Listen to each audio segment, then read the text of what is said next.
Discover the Women in Tech Trailblazers podcast, hosted by Tiffany, Benitez, and Jordan Franklin. Here, the complexities of being a woman in the tech industry are unraveled through discussions on key issues, personal growth, and how to succeed despite systematic challenges. It's a source of empowerment and inspiration for all women at all stages of their tech careers. Hello, and welcome to Women in Tech Trailblazers podcast. We are so excited to be here with you today. And once again, we have one of the most amazing guests that we're excited to bring on this show and introduce you to.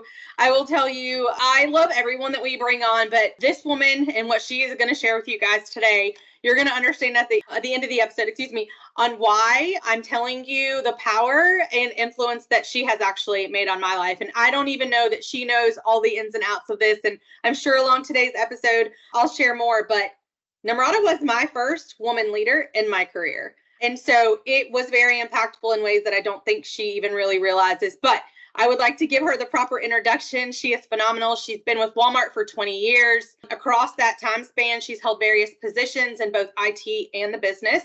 That's our favorite because you get both perspectives there. She's led and she's participated in several large transformational initiatives, and that's directly and indirectly on those teams. Her key area of focus include digital transformations, organizational development, and people leadership. Her domain of expertise is finance, human resource, and compliance. What a combo. In her current role, she has product responsibility for commercial finance, financial planning and analytics, and regulatory finance globally at Walmart. Prior to this, she was a leader of product managers responsible for delivery of data and analytics products for finance, HR, global governance, and real estate. And what did she do before Walmart? Namrata was at Bharti Enterprises in India, where she was part of their telecom and internet service provider unit. She has a Bachelor of Science, a postgraduate diploma in mass communication, and is a Six Sigma Black Belt. As an advocate of diversity in the workplace, which that she truly is, Namrata is an active leader in the Asian Pacific Resource Group for the company. And then what does Namrata do outside of work? We always love to know. She is involved in community work, especially with regards to women and children's causes. She is an active participant in CRY, so Child Rights and You, if you're not familiar with that organization, and they stand in support for children's rights. Namrata lives in Bentonville, the beautiful Bentonville, with her family, and she loves to travel and enjoy family time. Namrata, welcome. Thank you. So excited to be here. We're so excited to have you. That is quite an intro. You're amazing. So we're really excited to start this conversation off. Just the purpose of our podcast, we love to, really outline what our purpose is, to talk about topics that matter to women in technology and bringing awareness to those topics that nobody ever really talks about, right? We really want to understand what your meaning of authenticity is, because over the last couple of podcasts, we've realized that everyone has a little bit different meaning. So what does that mean to you? What does authenticity mean to you? That's such a great question. So earlier last week, I had a speaker come and talk to my mentoring circle. His name is Tony Waller. If you ever get a chance, look up on Spotify. He has his own podcasts as well. And the topic of conversation was executive presence. Because every year I ask my mentoring circle, what is the topics that you want to talk about? And this time it was executive presence. And as I reached out to him, he really challenged me. He said, everybody already has a presence. That's who they are. And bringing your whole self is what presence look like. When you talk about executive presence, what you want to talk about are those tools that will make you more successful in a particular setup. So it was interesting to me how he pushed back on the term executive presence.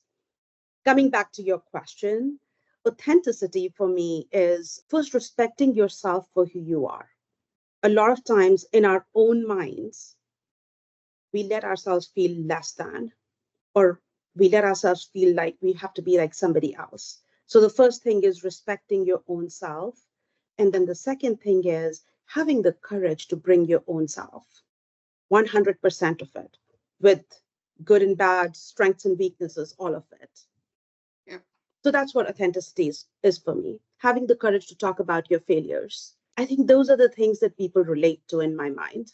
No, I absolutely agree. Having the courage in general just to speak up and really show who you are. And that takes a lot of courage, right? I'm extremely extroverted, so maybe a little less courage for an extrovert than an introvert, but it does take a lot to speak up in a room, even if you know everyone, right? That's right.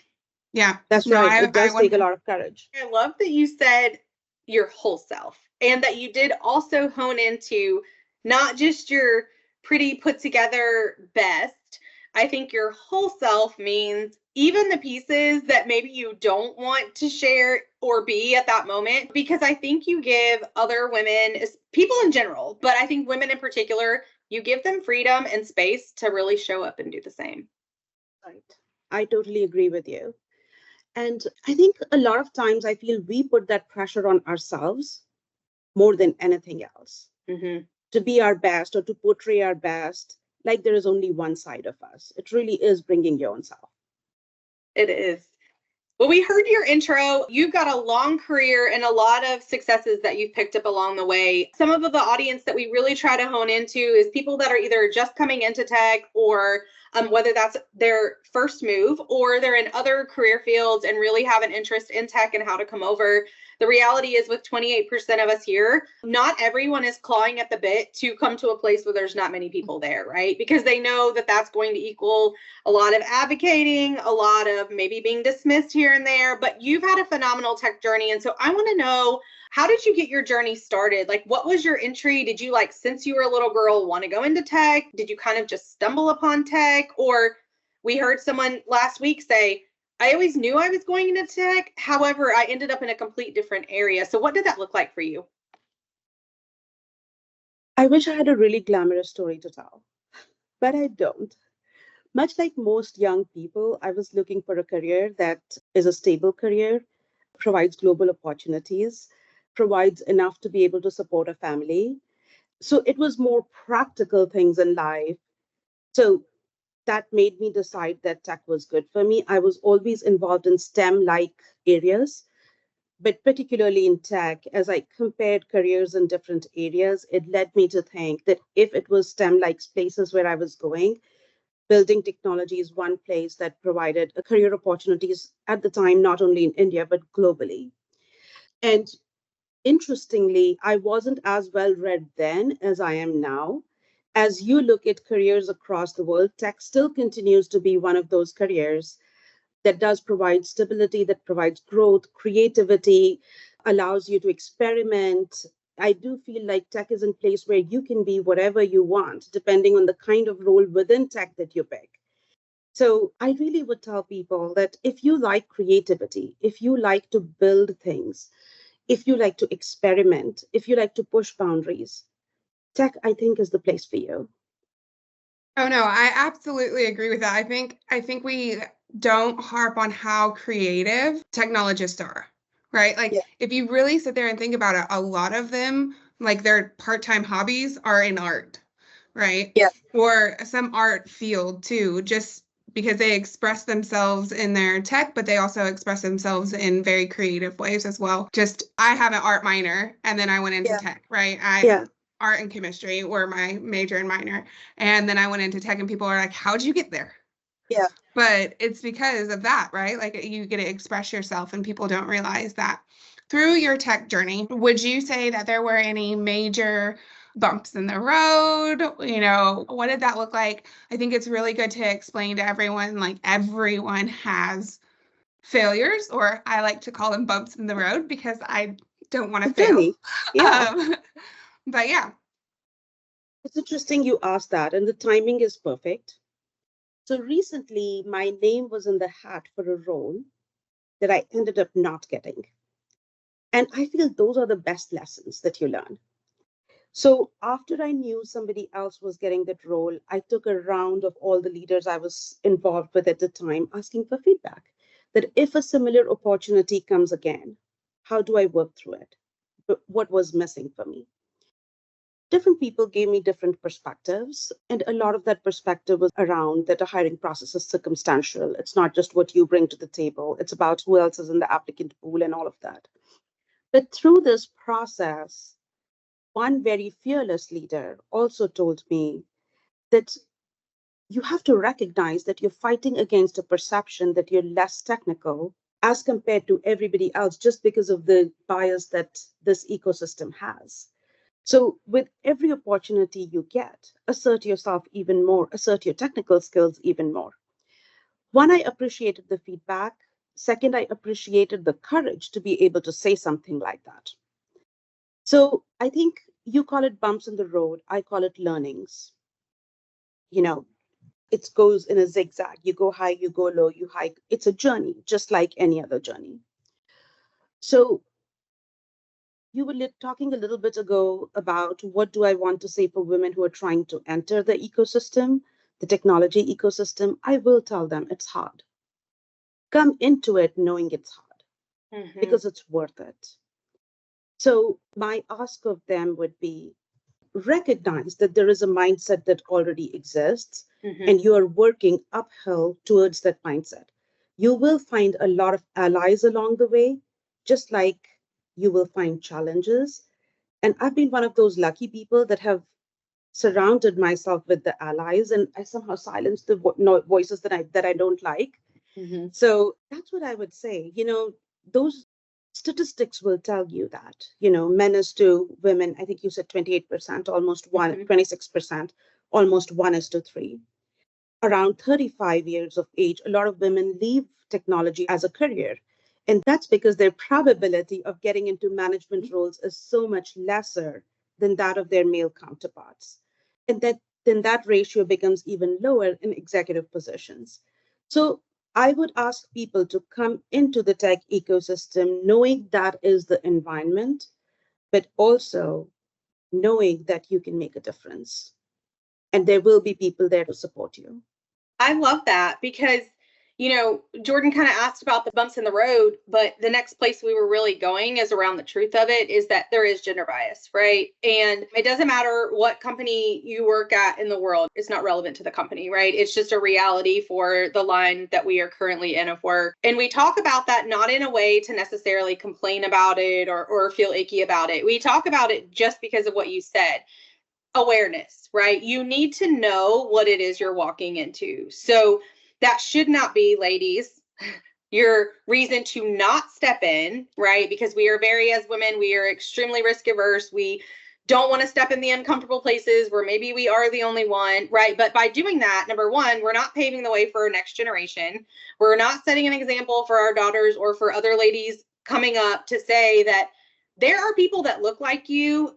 Like if they don't see us, they will not be us. And so we really have to demonstrate that. And again, we also have to bring awareness to what is the whole point of why we're sitting here today, right? Is to have this conversation, talk about the real things, not in a way that we're complaining, but just that there's awareness and that there's truth. So I love that you immediately went into make sure you understand that it's not going to be rainbows and butterflies. You're going to step into some really uncomfortable places. It means sometimes you won't get the job or sometimes something rough may happen, but the one thing I didn't hear you say is that you were going to quit or never even think about applying for a similar job again because you didn't get it. You went immediately for feedback to figure out what could I do better next time because you're not going to quit. That's one thing we know for sure. And you're modeling that, Namrata, to every woman around you, not even the ones in your workplace, but in the community. I don't know if you understand like how many women watch you and how many women are inspired because it's not because of your title. Right? Anyone that knows anything about you and how you operate, it's because of your authenticity. It's because of your willing to fight. And it's because you're willing to sit in rooms that others will not. And the reason why we're here, it's not about you. We're going to go into that whole topic of it not being about you, because once you're there, you'll hear us say this a lot. It's your responsibility and your job to make seats at the table for other people. What does that like? It not being about you and really using what it is that you have been given or you have worked towards to make room for others. What does that mean to you, Namrata? Let's take a moment to thank our sponsors, Women in Technology of Northwest Arkansas and Gumption at my-gumption.com for their support. Their contributions are critical in bringing these meaningful conversations to you. Stick around for more engaging discussions right after this break. I want to start with a concept. So thank you for that question. It's such a great question. So The concept is look at a situation through the eyes of your daughter. So I'm mother of two kids, two college-going students, and my daughter is knocking on the door of workforce. So I can say that today, when you're sitting in boardrooms, when you're sitting in rooms where big decisions are made, look at that situation through the eyes of your daughter. As a person comes into the workforce, they don't even know how decisions are made. They don't know what goes into it. So once you look at something through the eyes of your daughter, your motivation to do something about it becomes double. So you know that somebody who's a young person entering the workforce is coming into a difficult situation. So there is something that I do. It's called Take 5. So with every level that I rise in my own career, I have this concept of Take 5. I will take 5 people that I think can make a difference. And I tell them to go take 5. So you just have to identify 5 people that you think are high potential, that think that they can use your guidance, your presence, your being there, you're opening some doors for them. That chain starts the chain reaction. The biggest challenge that Tiffany, I'm sure you, me, Jordan all have is time. So I think being intentional about it, almost adding it to your goals, making it a part of your job, those are the things that I would say is really important, because unless there is intentionality in the careers that we have, they are high pressure to start with. So it's so easy to fill up all your time with work. So intentionality is critical. And this concept of Take 5 works for me all the time, because then I know that I'm not trying to boil the ocean. I have these 5 people that I'm going to invest in, who are going to then go and invest in their own 5. Outside of that, I have mentoring circles. And I was just talking about my mentoring circle earlier.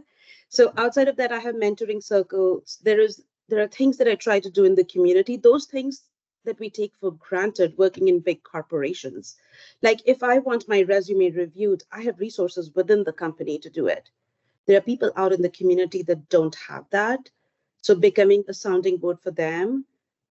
I've done mock interviews with people. I have lunches just to do mock interviews. It's very, I feel like I drill people and it's very unpleasant. However, gives them a taste of what it takes. So I think having a structure, you're doing it, you both organizations are doing it in terms of reaching out and trying to make an impact. So being intentional is the first step of it that makes all the difference. Well, and I think what you said with the Take 5 is that you're taking 5 high potential people, right? So they are going to see eye to eye on you on getting X, Y, and Z done, because you can't just choose 5 people that you like. Of course. Tiffany and I have this conversation all the time. I might like you as a friend, but if you're not on the same level as me, like speed wise, work wise, it's not going to work out, and you've got to really identify that, because it might not be the ones that you have the best connection with. It's going to be the ones that, yeah, no, I 100% agree. So you mentioned your mentoring circles, you mentioned Take 5. What would you say, or how has that impacted you in your career, being a mentor, having mentor circles, all of that? How do you feel like that's progressed you in your career? So people talk about how does mentoring help? I say it's not beneficial, it's essential. So both ways, having mentors and having mentees. I'm a huge advocate of reverse mentoring. So all these people that think differently than you do, that's a treasure.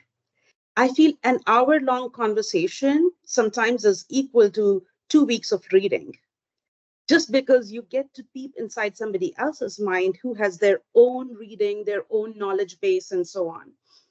So in terms of how has it helped me? So think about it this way, and Tiffany has lived a part of it with me.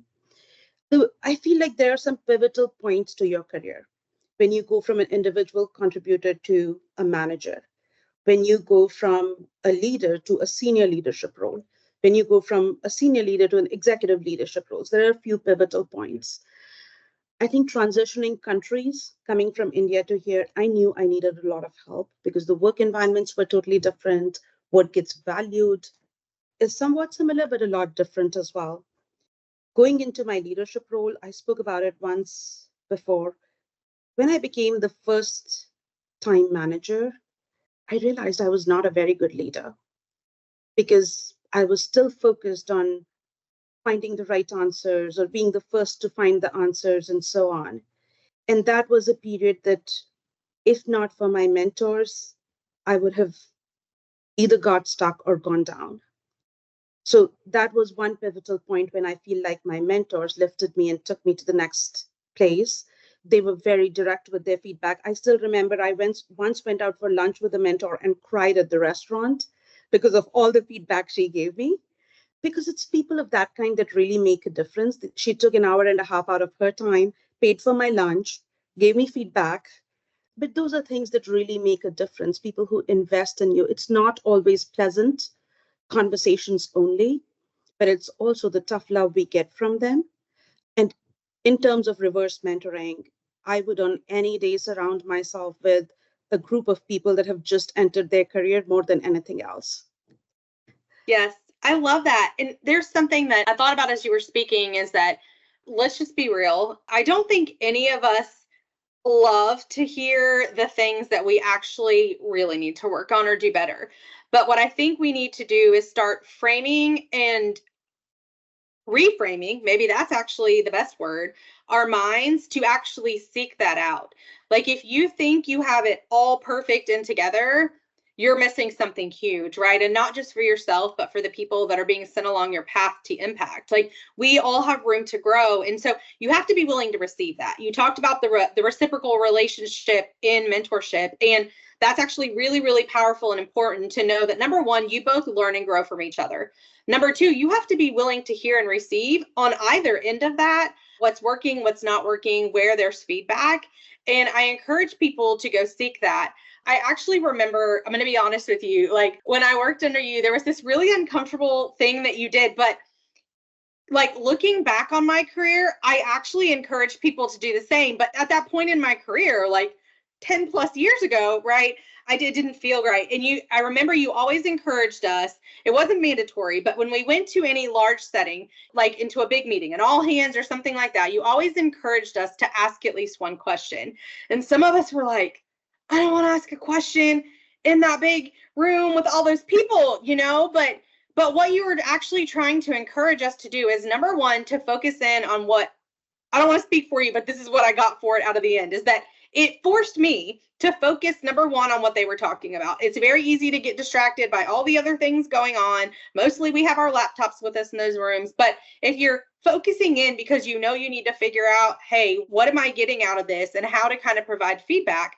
The other thing it was really doing, Namrata, was providing us visibility that we didn't even know we needed or we should be after. And so the reason I bring this up is that I don't even know if you remember all that, but it's very impactful to people's lives because even though you were our leader, not necessarily our direct mentor, you were intentionally and proactively developing us in a way that I don't even know if you understand how impactful down the line it is. We now replicate that and do that to our teams, but you got to get out of your comfort zone, I guess, is the main point, right? And having mentors that will push you out of that and tell you what you really need to hear is invaluable. The other thing I would say is not everybody gets an invitation to the room. To that point that you're talking about, Tiffany, if we are in the room, make your presence felt. Yeah. So. And the other thing that I think was a little nugget of gold that you said was your first leadership position, you weren't good. Right? Like, I think all of us, when we get that first leadership position, we're like, I'll go back to being an individual contributor. Just put me back. I'm totally fine with that because I have control over me. Yeah. Right. It's a little bit of a control thing, right? At least for me, it was. But I think that's a little nugget of gold though, because some people get there and then they kind of go, oh, maybe I'm not good at this. And the fact that you sought a mentor, had a mentor circle, found someone to be like, no, you are good at this. And now Tiffany is like, she was great at this, right? I think that's really good to hear though, because when the younger generation gets to those leadership positions, I have a cousin of mine that took one and she was like, I'll go back. Just send me back. And I felt the same way. I think it's really good to hear, we all have that moment that goes, okay, it's sink or swim. Yeah. Yeah. I think at that point, one, having people that will support you, two, resilience. if you've reached a place, don't give up so quickly. Yes. Yep. Swim upstream, No, try your best, and then figure out. Yeah. I absolutely agree. And I think that resilience is like, you're not going to get put there if your management doesn't think you're going to be good at it. Right. Right. Yeah. So you're going to have a second of self-doubt, but like, pull up your bootstraps and let's go. So I would say, Tiffany and I are very involved in the community and things like that. What's the importance of mentorship in the community for you, right? Like, how do you have you fostered, obviously you have fostered mentor circles, right? And even those, like, how do you hold your mentees accountable to being mentors? Because it always, like, it's a trickle down effect, like you said, right? I guess that's always been my difficulty, is making sure that they're passing it on too. Yeah. So some of it we do as a group. So that is the best part of it, is I get to be with my own mentees, and I feel like we're all standing on somebody's shoulders, and just being able to give that back is priceless. But also, when we build our own mentoring circles, it allows us this opportunity to go and do things in the community as a group is one. And I feel like most people that do some degree of introspection to see how they got where they got to, it is unnatural for them to not give back. They would want to give back if only they did a little bit of introspection on how many people came and played a role in their own growth journey. The other thing of recognition is, I think we underestimate sometimes all the resources we have. We have so much at our disposal that a lot of people around us don't. So becoming a resource for them. So all you can do is encourage and create frameworks and opportunities for people to participate, like you both have. So, and then it's for people to come participate in those frameworks. And I think in that, what you just said was, everyone understands that someone contributed to their career. Yes. Someone, like, you might not even know that you contributed to their career, but inadvertently you did. And we love to tell people, like, ask. If it's not the right mentor or mentee, then they're going to tell you, hey, this is probably not right for us. But if you ask someone to be your mentor, it's highly unlikely they're going to say no. First of all, because our world's a little self-centered, and that goes, oh, you think I'm cool enough to be your mentor? Right? Like, I could do that, right? So like the first time it happens, you're kind of like, yeah, I'll do it. And then you get a little more selective, but finding that right match for those people is even a form of mentorship, right? Yeah. So even if they tell you no, say, okay, well then who would be the right person?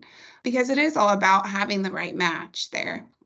And like you said earlier, like diverse thinking, right? Yeah. You want someone that's going to challenge you as a mentor as well. Sorry, go ahead, Tiffany. No, I was just going to say, so if you had to, okay, we're wrapping up on our time, which I hate this piece of every part of our episode because we get so in depth, and the nuggets of wisdom that you're able to share, Namrata, I think it's so important that we continue to speak up, that we continue to plug into different places that we can talk, because it's not necessarily just about talking to be heard, but you have some really valuable things, each and every person does, that they can offer to men and women alike, but definitely our women, definitely our next generation that are looking up to you. So if you had one piece of advice that you would want to leave for women and girls coming up on how it's truly important that we don't just focus on ourselves and continue to make space for other people, what piece of advice would you give them? Actually, there's two that I want to give. Is that okay? Yeah. So the first part of it is change the narrative.